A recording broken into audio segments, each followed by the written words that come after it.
Hey folks, yes, I'm still alive, just barely, hanging in there with life and whatnot. So today I got a new box and I thought I'm just gonna try and keep you up to date about what's going on. Okay, first things first, new picks. I switched to the Dunlop Jazz 3 XL Ultex edition. They have too many variations, the names get kind of ridiculous. I really like this because the Ultex material, it actually sticks in your fingers, it doesn't get oily and slip around, and I really like the shape. Jazz 3 is actually really good, I'm starting to like it more and more, but the original Jazz 3 for my liking is too small, so I go with the XL edition. That's nice. I got a whole bunch of these right now. Whenever I'm ordering something on Torment, I just order a pack of these as well, just to make sure that I have enough on hand. Speaking of having things enough on hand, have you noticed strings are kind of getting more and more out of stock? I like Elixir strings, and good luck finding them. I specifically like a 9 to 46 set plus a single 64 for my 7-string, and 64s, single strings, are just nowhere to be found. Absolutely not existent anymore. I kept on googling the strings to see if maybe I can find some online shop that still has them in stock, and I found one in Greece. And I just took everything they had in stock, which was like 3 from the OptiWeb edition and another 7 of the NanoWeb. So I got all of those, and the 9 to 46 sets are also nowhere to be found anymore, but the 10 to 46 sets, well, next best thing, so I got a whole bunch of those from a different online shop. So yeah, enough of that. Now the next thing I got going here, bam! The Fender Engager Boost. In my opinion, one of the best boost pedals that no one talks about, which is why I now have 2 of them. Okay, I used one before the amp. It works so great as a booster pedal because it's clean. It doesn't add any kind of grit or overdrive on its own. Even when with any kind of other overdrive pedal, even when you pull down the drive all the way, it still grits up the sound somewhat. But these ones are actually clean, and instead you got basically a 3-band EQ. So you can roll down the bass, you can boost the mids, and it's so good. It works so well, and you have far more options with this thing than with your regular pedal. But because it's clean, you can also just use it as a 3-band EQ inside your FX loop of your amp or what have you. For example, I got the Orange Dark Terror. It only has a EQ shape knob, which is fine, but doesn't give you a lot of control, so putting this in the FX loop actually gives you a 3-band EQ to work with. That's why I have 2 now. You can even switch from true bypass to a buffered bypass if you need that.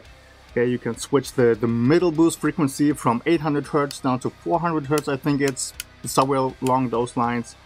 So you would pull it up for general purposes with your humbuckers, and you can switch it down if you are working with single coils, or again, if you use it in your FX loop, then you have a bit more options to work with your mid-range. I was also waiting for this to get back in stock for a long time. It has been out of stock for ages, and I just stumbled across it again and thought, yes, I need a second one of those. And then here, the more interesting part of this whole thing is an Eminence, where am I, CV75 guitar speaker. So I want to swap out the Vintage 30 from my orange cap for this one. Should be really interesting. I mean, this thing sounds really good, okay, don't get me wrong. But I also want to try to not go with too much of the standard stuff. You know, for example, take a 5150 Vintage 30 speaker, slap an SM57 on top of that. You got a great tone, and it's pretty much forgettable. Okay, because everybody uses it. So I want to go for stuff that not everybody uses, but still sounds great in its own way. To get more individuality, you know, because you gotta be individual, you gotta do your own thing. Even though in the end you will still subscribe to being part of some kind of group. Why am I being sassy right now? I don't know. I've been feeling under the weather a lot lately. So that's why I also haven't uploaded. Because I just didn't feel like it. I tried. Oh my goodness. There have been times where I actually tried to record something. I pressed the record button and my capability of talking just went away. Bam. So now, of course, I also plan, at least, on making a couple of videos. For example, comparing this Fender Engager boost to, well, I have a Boss SD1 available, the Super Overdrive, which is also a classic, and lots of people like it. Some even more than the Tube Screamer. And I just want to compare what makes this one, in my opinion, better than your average overdrive. So yeah, you got your battery compartment. And I also want to make a comparison video of a Vintage 30 and the Eminence CV75. That's gonna be a lot of work. So otherwise, music-wise, well, I have released an album like a year ago, and I didn't tell anybody about that. Link is in the description.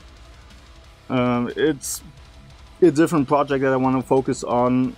I want to take Fortiori into a different direction, but I still need something to vent a little bit, so I made this side project, and yeah, you can find that in the description. And I'm still kind of working along those lines, and I'm kind of keeping Fortiori a little bit on the back burner.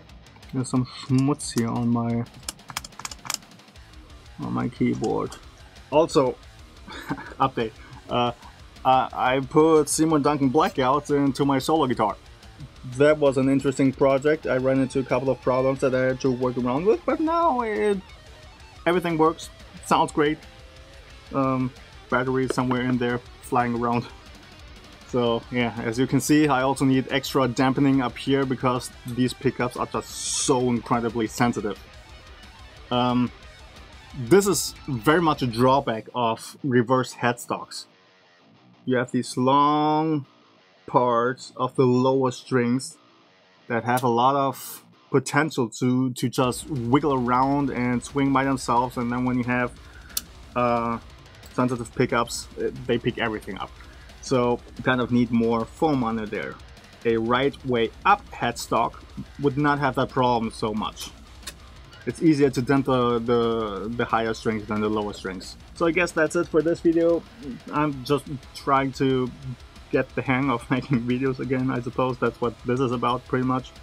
Now I'm off to working on the speaker comparison. That's gonna take some time.